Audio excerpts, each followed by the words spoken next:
I thought we showed an enormous amount of sort of patience and an awful amount of determination. I mean, we knew Rams away was going to be a tough test. They're not second in the league because they're a poor team. But I thought that, we showed a lot of resilience. When a few calls went against us, we didn't let it get on top of us, and I was really pleased in the second half how we sort of dominated sort of territory, so that was really pleasing.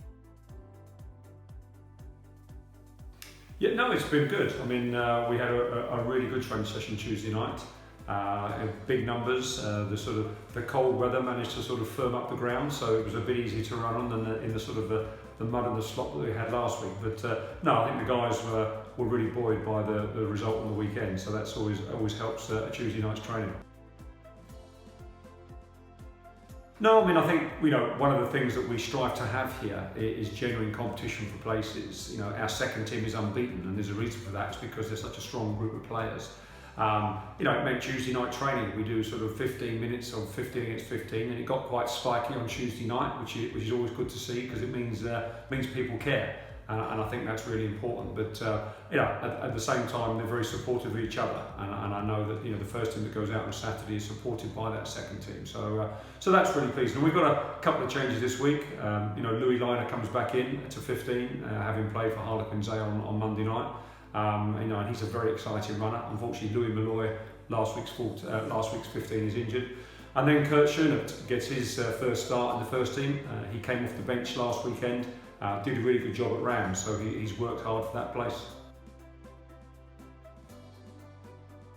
They're a dangerous side because they just won't go away. I think if you look at their results this year, and in fact you look at the league table, they've got more bonus points than any other side. I think it's 5 or 6 games now, they've got a losing bonus point. So they are always in the game.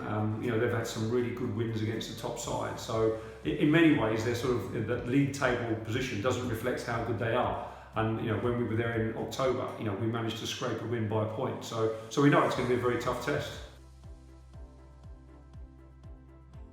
I think that they're very good in the scrum, and certainly in the first half at their place, we struggled. We got it back in the second half, so we've got to be better there. And I think for us, we're playing well at the moment. We're creating chances, but against Rams, we sort of left 1 or 2 tries on the field. We didn't take our opportunities. We lacked a bit of patience in the final third. So that's been, very much one of the themes of this week's training, to make sure that the chances we create, we make sure there's points on the board. I think you'd be unrealistic that it doesn't affect them. They look, one of the first things they look at after a game is the league table and the other results. But I think there are still 11 games to go of this season.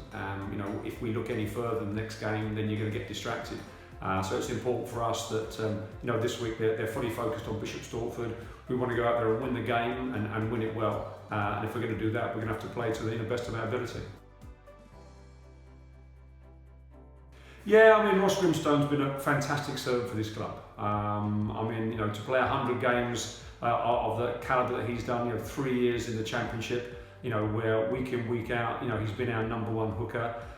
He's picked up a couple of knocks this year, but he's just such a consistent performer. He's very tough. Our scrummage is really strong when he's there. But he's a fantastic club guy, and I wish him all the best on his 100th appearance.